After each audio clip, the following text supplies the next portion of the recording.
Here in section 1.4, we start using definitions of the trig functions to form what we call trigonometric identities. And being able to work with trigonometric identities is really important throughout trigonometry and also as you get into calculus.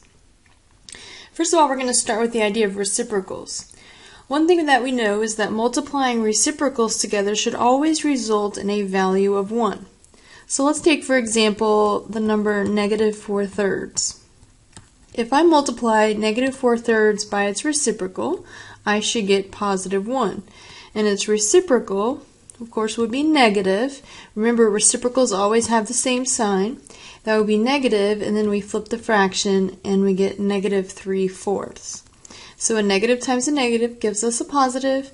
The 4's would cancel, the 3's would cancel, and that would leave us with 1's everywhere. So we do get +1 as we multiply those two reciprocals together. Similarly, we know that sine of an angle times cosecant of an angle, since we're describing the same angle theta here, sine and cosecant are reciprocals of each other, we should also get +1. So let's go back to our definition of sine. Our definition of sine of an angle is y over r, and we're multiplying that times cosecant. The definition of cosecant is r divided by y. So when describing the same angle, we would have the same y value, the same r value, 1's everywhere after we reduce, and then when we multiply across, we would get 1. Since we now know that sine of an angle theta times cosecant of theta, we know that would be equal to 1. Now we can manipulate this what we would call an identity. This is something that would always be true for any angle theta. So let's say that I take this identity and I divide both sides by cosecant theta. Anytime that we use the function name, we always use the input angle. So it's cosecant theta, not just cosecant by itself. Cosecant theta. Cosecant theta divided by itself would be 1. That would leave us with sine theta is equal to, now the cosecants have canceled out, we'd have 1 over cosecant theta. So this is what we would call a reciprocal identity. Now we can also do it the opposite direction. Let's say that I have sine theta times cosecant theta is equal to 1, and this time I divide both sides by sine theta.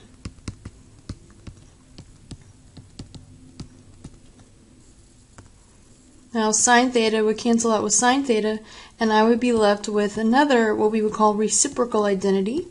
Cosecant theta is equal to 1 over sine theta. So these are what we would call the reciprocal identities because it works with the idea of reciprocals. If I multiply two reciprocals together, we get a +1. If I multiply sine theta times cosecant theta, these are reciprocals of each other, I get a +1. And there are several identities that will follow from manipulating that equation or that identity. And we can see that this would follow through for all of the trig functions, not just for sine and cosecant, but also for cosine and secant. Cosine and secant are also reciprocals of each other, so that we see that we have this reciprocal identity very, very similar to sine and cosecant, and we have the flip of that as well. And then also it works for tangent and cotangent. Tangent theta is equal to 1 over cotangent theta. These are reciprocals of each other. Cotangent theta is equal to 1 over tangent theta. So these are our reciprocal identities. Now we want to use these reciprocal identities to find function values. In example 1, we are asked to find each function value. Find tangent theta, so this is what we were looking for, given that we know that cotangent theta is equal to 4. Here we're describing theta, which we are going to assume is the same angle. And if cotangent is equal to 4, and cotangent and tangent are reciprocals of each other, then we are going to work with the reciprocal identity. Tangent of theta is equal to, we know that that is equal to 1 over cotangent theta using our reciprocal identities, and cotangent theta is equal to 4. So that tells me that tangent theta is equal to 1/4.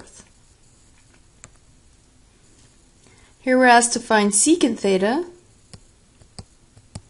Secant theta is equal to, let's see, we're given the information that cosine theta is equal to -2 divided by square root of 20. Secant theta is equal to, well, secant and cosine are reciprocals of each other. So that's 1 over cosine theta. So secant theta is equal to 1 over cosine theta, so that tells me that would be equal to 1 over -2 square root of 20. When I divide by a fraction, we flip that fraction and we multiply it times the top. So that will give me 1 times square root of 20 divided by -2. So that would be negative square root of 20 divided by 2. So this is our secant theta value. However, we do want to simplify and rationalize as much as possible. Square root of 20 can actually be simplified. Square root of 20, let's take that and let's rewrite that. Square root of 20 would be 4 times 5. We want the largest perfect square that divides evenly to 20 in the front, and we know that the square root of 4 is, of course, 2. So we want to simplify any square root that has a perfect square factor underneath it. Now that square root of 4 is written as 2, the 2's are both on the outside and we can cancel those. So we end up with negative square root of 5 divided by 1, but of course that's just negative square root of 5. So secant theta is equal to negative square root of 5. And lastly, we wanted to find cosine theta. If we were given that secant theta is positive 9.8 and so on. Here, this is actually even simpler. Cosine theta would be equal to 1 over secant theta, and of course, we know that secant theta is this decimal value, so that would be 1 divided by 9.8. 0.4251333. All we have to do is put that into our calculator, 1 divided by that value, and then we will have our answer.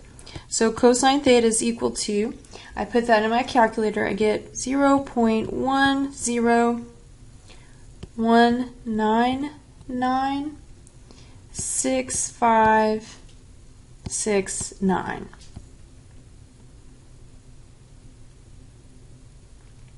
And then, of course, if you were asked to round to a particular decimal point, then you would want to do that. Here we also want to keep in mind that anytime that we're working with reciprocal values, a reciprocal always has the same sign as the original value. So we notice that in part A, cotangent was given to us as a positive value, tangent is also positive. So they are both positive values. In part B, cosine was given to us as a negative value, so we know that when we finish, secant will also be negative. In example C, secant was given to us as a positive value, so its reciprocal cosine will also be a positive value. So reciprocals always have the same sign.